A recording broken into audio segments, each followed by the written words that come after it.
Bienvenue dans le dernier point de l'information. Madame, Monsieur, bonsoir. Tout de suite, les titres. Le président de la République, Alassane Ouattara, s'est entretenu ce dimanche avec le ministre français de l'Intérieur, Christophe Castaner. C'était en sa résidence à la Riviera Golfe, l'occasion de faire un large tour d'horizon des relations entre la Côte d'Ivoire et la France. À Béoumi, retour au calme après quelques jours de tension suite à une bagarre qui a viré au drame. Calme revenu au terme donc de différentes rencontres entre les parties belligérantes, les autorités locales et 3 membres du gouvernement dépêchés sur place.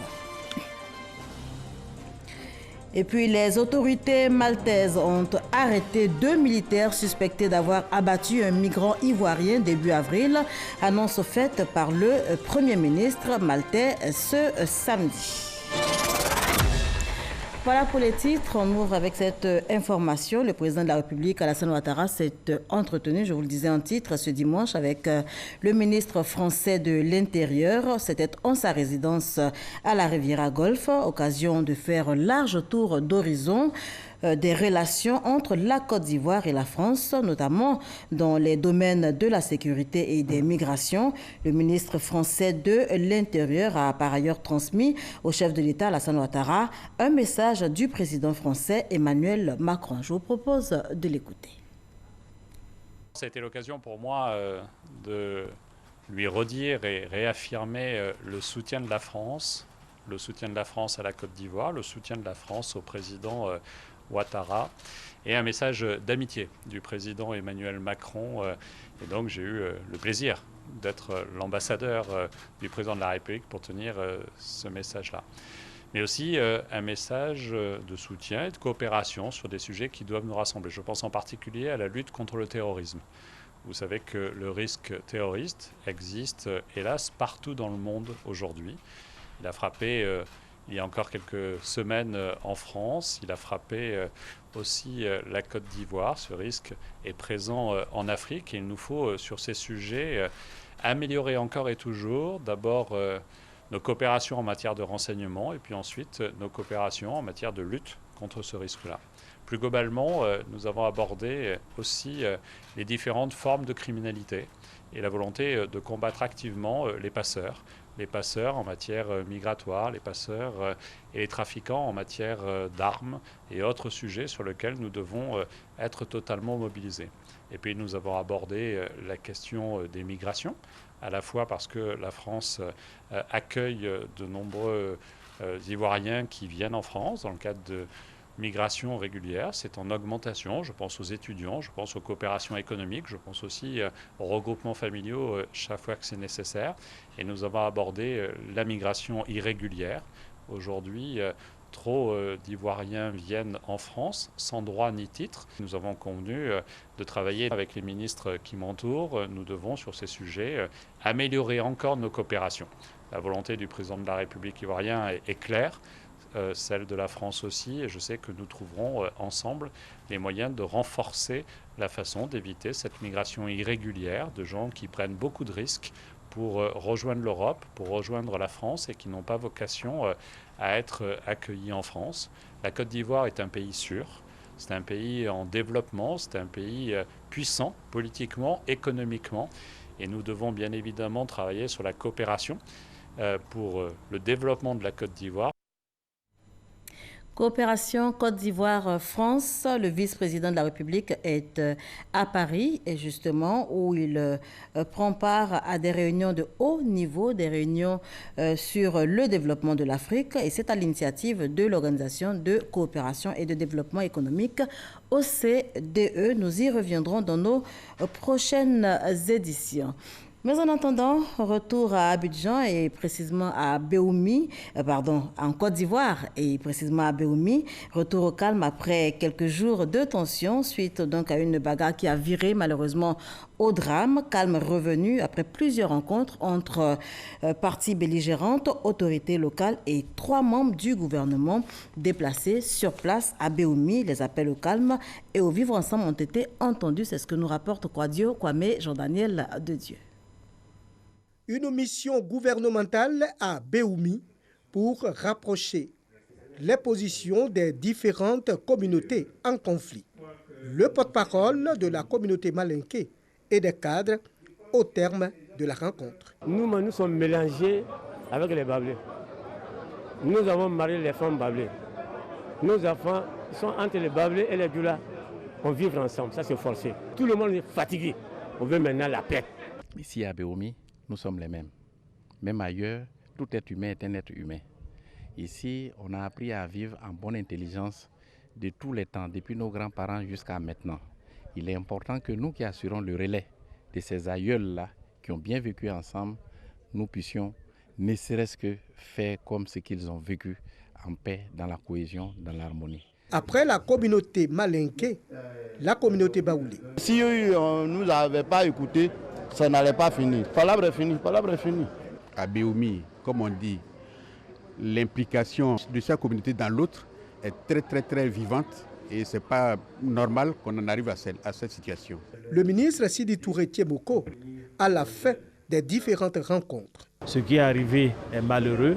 Aujourd'hui, toutes les communautés dans leur entièreté pensent à demain et le demain, ils le voient ensemble, vivre ensemble. Il est clair que pour ce qui est arrivé, ceci ne peut pas nous laisser indifférents. Si tant est qu'il y a eu des tentatives ou des mains en dessous, bien sûr, les uns et les autres répondront devant la loi pour que définitivement que justice se fasse et que les uns et les autres comprennent qu'on ne peut pas impunément monter les communautés les unes contre les autres. Des initiatives sont prises, les rencontres se multiplient. Chaque habitant doit faire l'effort nécessaire pour l'instauration d'une paix véritable afin que Béoumi reste et demeure la cité de la vraie fraternité. Et ici à Abidjan, la caravane Solidarité Ramadan poursuit sa tournée à travers le district. L'action initiée par le chargé de mission du président de la République vise à aider les populations vulnérables à passer un bon mois de Ramadan. C'était la commune de Yopougon qui a accueilli donc la caravane pour sa deuxième étape, compte rendu Abou Sanogo. Depuis le début du mois du jeûne musulman, le chargé de mission du président de la République, Alassane Ouattara, sillonne les quartiers du district d'Abidjan. À chacune des étapes de cette tournée, Lassina Ouattara fait d'importants dons en vivres et non-vivres, constitués de kits alimentaires, de sacs de riz, de sacs de sucre, de pâtes alimentaires et des dons en espèces. Les communautés musulmanes des quartiers de Yopougon, Port-Boué 2 et de l'Institut des aveugles étaient les bénéficiaires de la deuxième étape de la caravane Solidarité Ramadan. Au nom du président de la République, qui m'a désigné de venir ici, de venir voir mes frères musulmans non-voyants et mes frères non-musulmans aussi, qu'on a partagé tout ce plat au mois de carême, des partages. Donc j'étais là, ils ont fait des doléances. Je sais que le président va faire quelque chose pour eux. Lassina Ouattara, initiateur de ces actions, n'a pas manqué de rappeler que ces dons ont été rendus possibles grâce à la générosité et au soutien du président de la République, Alassane Ouattara. À Monsieur le Président, je souhaiterais lui adresser tous nos remerciements pour l'écoute favorable qu'il a eue à notre appel. En tout cas, nous lui disons merci et de ce fait que Dieu puisse lui accorder une longévité et la santé et tout ce que son cœur désire, que Dieu puisse lui accorder cela. Et que le Seigneur, le Tout-Puissant, mette sa main sur la Côte d'Ivoire et qu'il fasse en sorte que sa miséricorde remplisse la Côte d'Ivoire, qu'il fasse en sorte qu'il y ait la paix en Côte d'Ivoire et que les conflits communautaires, Inch'Allah, puissent cesser le plus rapidement possible et que les Ivoiriens ne se regardent plus en chien de faïence et qu'ils vivent dans la bonne ambiance, Inch'Allah. Le Ramadan, moment de spiritualité par excellence de la communauté musulmane, est une opportunité offerte aux croyants sincères pour faire montre de leur générosité. Et notez que l'action va s'étendre à tous les quartiers du district d'Abidjan, également aux villes de l'intérieur de la Côte d'Ivoire. La communauté musulmane de Bouna, représentée par une délégation, a également bénéficié d'un geste de solidarité, celui-là de la part du Premier ministre Amadou Gon Coulibaly. La cérémonie a eu lieu à Abata. Je vous propose les temps forts et c'est dans un commentaire de Eric Gouré. 1 tonne de riz, de sucre et du lait, c'est le don du Premier ministre Amadou Gon Coulibaly à la communauté musulmane de Bouna. Une remise effectuée par Amadou Palessier, directeur des moyens généraux des impôts, fils de la localité et par ailleurs cadre du RHDP. Cette action du chef du gouvernement vise à soutenir la communauté musulmane du Gontougo et du Zanzan et à les exhorter à prier pour la cohésion sociale et pour la paix en Côte d'Ivoire. En ce mois où toutes les bénédictions, toutes les demandes faites à Allah sont agréées, il était de bon ton et pour sacrifier une certaine tradition, le Premier ministre donc, nous a autorisé à faire ce don de vivres à la communauté musulmane de Bouna. À travers ce geste, vraiment, nous prions pour la stabilité de la Côte d'Ivoire. Le Ramadan marque le début de la révélation du Coran au prophète Mahomet. C'est un mois de partage et de piété. C'est dans ce contexte spirituel et social que s'insère ce geste du chef du gouvernement. Geste bien apprécié par les bénéficiaires. Voyant ce qu'il a toujours fait, nous sommes heureux. Heureux pour le donateur, parce que nous avons une idée du mérite qu'il aura à travers ce don dans ce mois béni. Toutes les prières venant de cœurs purs et des gens honnêtes sont exaucées pendant ce mois de Ramadan. Cette action en faveur de la communauté musulmane de Bouna marque le début d'une série de dons en vivres et en non-vivres du Premier ministre dans le district du Zanzan. Théodore Zouzou et Éric Goré signaient ce reportage. Et dans cet élan de solidarité et de partage en ce mois de Ramadan, eh bien, les cadres du RHDP apportent leur soutien également à la communauté musulmane de Bingerville. 2 tonnes de vivres pour permettre aux fidèles donc d'observer aisément cette période. On en parle avec Abou Sanogo. Amara Sanogo, le directeur général de l'ONAD, l'Office national de l'assainissement et du drainage, apporte son soutien aux musulmans RHDP de Bingerville et à la communauté musulmane de cette circonscription.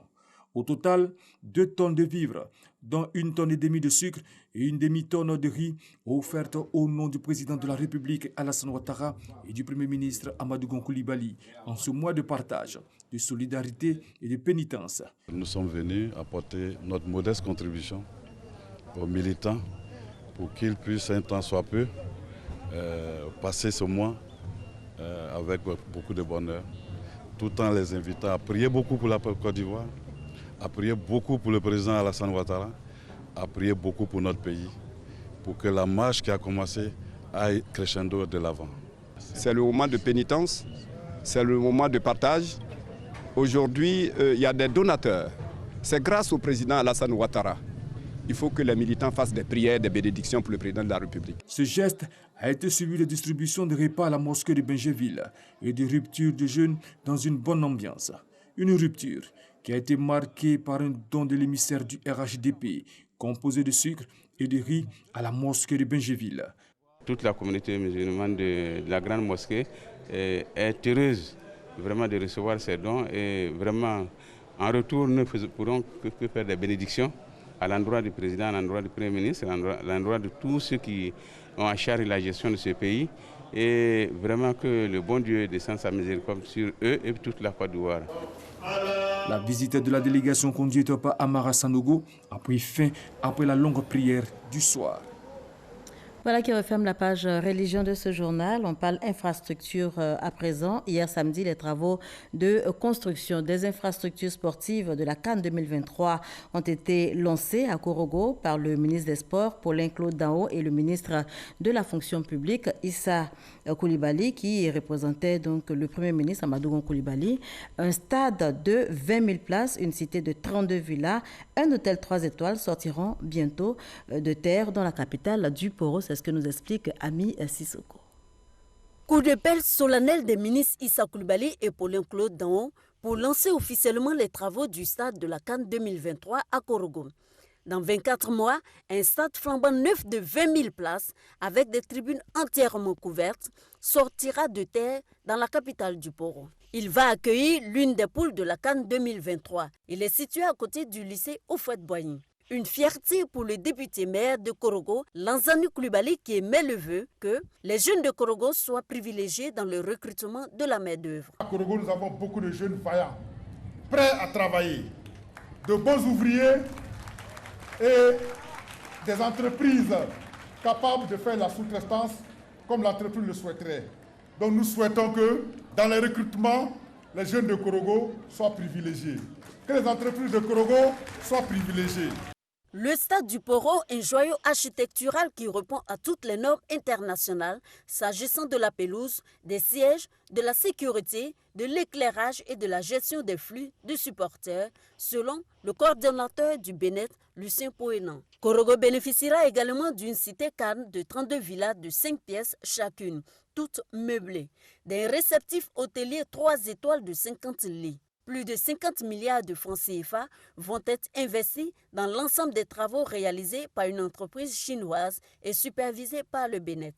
La société chargée de l'exécution du projet, CNBM, est bien expérimentée dans le domaine de la construction. Elle pourra accorder des soutiens techniques et professionnels à la réalisation de ce projet. L'ambassade de Chine lui demandera d'accomplir les travaux dans les délais prévus, tout en respectant les normes et la qualité. Ce projet structurant est porteur d'un gisement important d'emplois et de travaux à haute intensité de main-d'œuvre pour les jeunes générations et pour nos enfants. Nous comptons donc sur vous pour tirer profit maintenant, avant, pendant et surtout à la fin des travaux de ces infrastructures. C'est pourquoi je voudrais vous exhorter tous à la solidarité et au civisme pour accompagner le gouvernement dans la réalisation, dans l'entretien et dans la gestion des ouvrages qui sont projetés. Représentant le Premier ministre Amadou Gon Coulibaly, le ministre de la fonction publique Issa Coulibaly s'est lui réjoui du démarrage des travaux et invité la jeunesse à y prendre une part active. Ces infrastructures constituent un atout pour notre pays et particulièrement pour les jeunes. En effet, sans infrastructures sportives modernes, le sport est réduit à sa plus simple expression. Les jeunes seraient alors privés d'une activité majeure et la Côte d'Ivoire sportive en marge du reste du monde. Les infrastructures sportives sont donc fondamentales pour un pays qui aspire à l'émergence. L'émissaire du gouvernement a fait don d'équipements sportifs aux 3 établissements secondaires de la ville, dont les stades, une fois réhabilités, serviront d'aire d'entraînement. À l'occasion de la CAN 2023, ce sont plus de 200 milliards de francs CFA que le gouvernement va injecter dans le développement du sport en Côte d'Ivoire. Toujours en sport et en images, Coupe nationale de football, le FC San Pedro, sacré champion de la 56e édition. Le FC San Pedro, qui succède ainsi à la SEC Mimosa, a eu raison ce dimanche de l'AFAD sur un score de 1-0. Le match s'est déroulé au stade Robert Champroux de Marcory. Notez que l'homme du match et unique buteur de la rencontre se nomme Hugues Jenny. On parle politique à présent. Les femmes du RHDP étaient à Grand Laou à la rencontre des populations. C'était l'occasion de recenser leurs préoccupations et de les remonter aux autorités compétentes. Éric Goré. Elles étaient à Grand Laou, les femmes du RDR, du PIT, de l'UDPCI, de Concorde et du mouvement sur les traces du fouet Boigny, avec à leur tête Ewi Odette Agnero, présidente des femmes du RHDP. Ces femmes ont évoqué le développement rapide de la Côte d'Ivoire grâce au président Alassane Ouattara. Vous pouvez dormir tranquille à Grand Laou. Alassane Ouattara, vous pouvez compter sur lui. Il ne fait pas du bruit, il travaille, il avance. La Côte d'Ivoire est en chantier. C'est pourquoi elles demandent à leurs frères et sœurs de les rejoindre. Le RHDP, c'est une famille. C'est la famille reconstituée des enfants de Félix Houphouët-Boigny. Pour servir et bâtir la Côte d'Ivoire, pour consolider la paix et garantir la stabilité, toutes choses nécessaires au développement. Il est donc de préciser que c'est librement, en tout cas librement, et saint d'esprit que nous avons adhéré au RHDP sans contrainte. Cette initiative des femmes du RHDP de descendre sur le terrain a été saluée par les cadres de la région. C'est un message d'espoir pour dire que le président du RHDP, son Excellence M. Alassane Ouattara, n'oublie aucun département de ce pays, que Grand Laou est sur son agenda. Grand Laou est un département aux 1000 opportunités et aux 1000 potentialités. À la fin des échanges, les hôtes du jour sont allés apporter leur soutien au chef de la communauté musulmane de Grand Laou en cette période du Ramadan. Direction le centre-ouest de la Côte d'Ivoire, précisément à Bonon, où le maire Yacouba Koné et son conseil municipal ont été officiellement installés. Ils ont été installés par la ministre Niali Kaba. Yacouba Koné place son mandat sous le sceau de l'unité. Abou Sanogo. C'est en présence des autorités politiques, administratives, coutumières et religieuses de Bonon, situées au centre-ouest de la Côte d'Ivoire, que le nouveau maire de la commune Yacouba Koné a été investi dans ses nouvelles fonctions par la ministre Niali Kaba et Jeanne Pemont. Aussitôt investi, le maire de la commune de Bonon a dit placer son mandat sous le sceau de l'union de toutes les filles et de tous les fils de Bonon. Le RHDP, plus qu'une formation politique, est un creuset, un havre de paix, où tous les Ivoiriens doivent s'abreuver et se graver de la sagesse, de l'union, de l'amour du prochain pour le vivre ensemble. La ministre Niali Kaba, représentant la ministre Kandia Kamara, présidente de la dite cérémonie, a salué la population de Bonon pour leur forte mobilisation et pour avoir porté leur choix sur le candidat du RHDP. Elle a exhorté le maire Yacouba Koné à se mettre au service des populations pour le rayonnement du RHDP. Je voudrais engager le nouveau maire à placer son mandat sous le sceau de l'union de toutes les filles et de tous les fils de Bonon, sans considération politique, sans considération d'ethnie, sans considération de religion. Militants convaincus du RHDP, vous avez de solides repères pour cultiver ce vivre ensemble et cette cohésion à laquelle je vous invite. Et le premier repère que vous avez, il est en la personne du chef de l'État, son Excellence M. Alassane Ouattara, qui est également le président du RHDP. Occasion pour le premier magistrat de la commune de Bonon de plaider auprès de l'émissaire de Kandia Kamara au regard des besoins de développement de Bonon pour le bitumage de la voie Bonon-Zagueta, réhabilitation du centre de santé, l'approvisionnement en eau, l'extension du réseau électrique et l'érection de Bonon en département. La TNT est désormais une réalité en Côte d'Ivoire. Le lancement officiel de la télévision numérique terrestre ivoirienne a eu lieu le 8 février dernier, vous vous en souvenez certainement. Et l'IDT, l'Ivoirienne de télévision, société d'État, est chargée d'assurer la diffusion des programmes radiophoniques et télévisuels sur le territoire national. Eh bien, son directeur général, Yeo Adama, était l'invité ce 19 mai du magazine du dimanche à 13h. Il s'est prononcé sur le processus de déploiement de la TNT. Je vous propose un extrait. Nous sommes parmi les pays qui, en tout cas, qui ont essayé de minimiser le coût de déploiement de la TNT.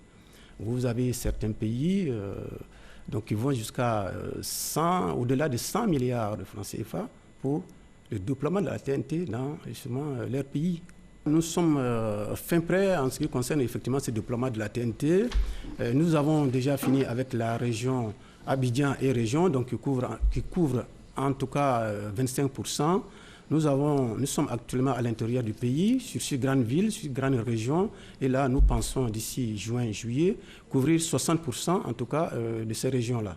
Et ainsi de suite, nous avons en tout cas 35 centres au total pour couvrir tout le pays. Cette campagne, de toute façon, elle a démarré peut-être timidement avec l'interdiction des postes qu'il ne faut pas importer. Nous donnons plus d'informations sur le décodeur, les caractéristiques du décodeur aux importateurs. Nous allons mener maintenant cette campagne de sensibilisation pour expliquer aux Ivoiriens qu'est-ce que c'est que la TNT, comment se procurer les kits, etc., etc. Donc cette campagne va commencer la semaine prochaine, appuyée effectivement par une campagne terrain. Nous allons faire des caravanes, etc. Donc nous sommes vraiment fin prêts pour lancer cette campagne-là. 11 nouveaux juges consulaires solennellement installés. C'était vendredi dernier. Notez qu'ils jugeront des questions qui relèvent du domaine économique. Ces nouveaux juges sont rattachés au tribunal de commerce d'Abidjan, comme nous l'expliquent Soro Wodjontele et Abou Sanogo. Le juge consulaire est un opérateur économique désigné selon ses aptitudes établies périodiquement par la Chambre de commerce et d'industrie. Il a pour rôle de juger les affaires litigieuses pour lesquelles sont impliqués les acteurs du domaine de l'économie. Le tribunal du commerce d'Abidjan vient d'enregistrer 11 nouveaux juges consulaires. Au cours d'une audience solennelle, 9 hommes et 2 femmes ont prêté serment. Votre rôle est capital pour la solution des litiges commerciaux qui nous sont soumis tous les jours. C'est pour cette raison que le tribunal de commerce d'Abidjan attend beaucoup de vous. Une prestation de serment actant le début d'une nouvelle vie. Toutefois, les activités professionnelles peuvent être poursuivies par les juges investis. Nous sommes juges consulaires, donc nous sommes là pour veiller aux intérêts de tous les opérateurs économiques qui se retrouvent en litige. On espère vraiment faire de notre mieux pour rendre la justice à nos pairs. Issus du monde des affaires, les 11 juges consulaires installés représentent la deuxième vague au niveau du tribunal de commerce d'Abidjan après celle de 2013. Et on poursuit en image avec ce drame survenu la nuit dernière dans la commune de Cocody. Un immeuble de 6 étages en construction s'est en partie effondré dans la nuit donc de samedi à dimanche à Angré. Les dégâts matériels sont importants. Fort heureusement, les 3 vigiles qui se trouvaient à l'intérieur du bâtiment au moment de l'effondrement ont eu la vie sauve. En l'espace de 3 mois, c'est le 2e immeuble en construction qui s'effondre dans la commune de Cocody. À présent, l'actualité internationale de la semaine, et c'est avec Ahmed Traoré et Abou Sanogo.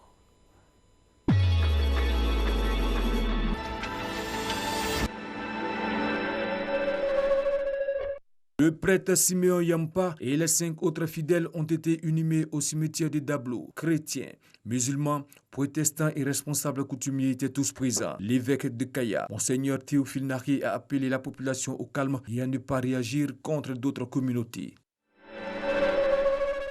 Un tribunal d'Oakland en Californie condamne le groupe allemand Bayer, propriétaire de Monsanto, pour la 3e fois. Et cette fois, la condamnation est encore plus lourde que les 2 précédentes. Le groupe allemand va devoir verser la somme record de 2 milliards de dollars de dommages et intérêts à un couple californien atteint d'un cancer après avoir utilisé son célèbre herbicide, le Roundup, dans son jardin pendant des années.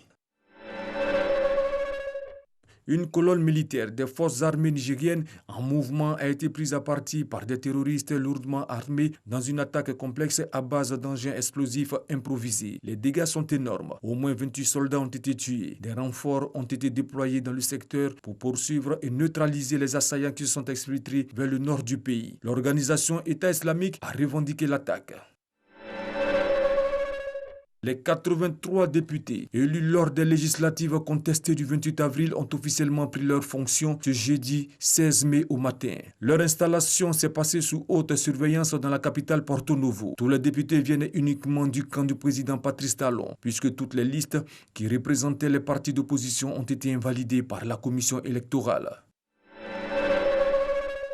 Donald Trump a présenté son projet sur l'immigration, un plan qui prévoit d'assurer la sécurité à la frontière, de restreindre le droit d'asile et de réformer le système d'immigration légale. Le président américain entend désormais favoriser l'immigration au mérite plutôt que le regroupement familial. Mais les chances que son projet soit adopté par le Congrès sont quasiment nulles. En Autriche, le chancelier Sébastien Kurz a annoncé la convocation prochaine d'élections législatives anticipées et la fin de la coalition avec le parti d'extrême droite FPO, ébranlé par un scandale de corruption. Au cœur de l'affaire, le vice-chancelier autrichien et chef du FPO qui a démissionné. Le chef du gouvernement maltais a annoncé l'arrestation de 2 militaires de son pays qui ont abattu de sang-froid un migrant ivoirien. Selon lui, les 2 personnes arrêtées ne sont pas représentatives de l'éthique des forces armées maltaises. Le jeune ivoirien travaillait dans une usine jusqu'au jour où il a été tué par des tireurs qui passaient en voiture. Le chef du gouvernement maltais a précisé qu'une enquête interne est en cours pour déterminer s'il s'agissait d'un cas de voyou isolé ou de quelque chose de plus large.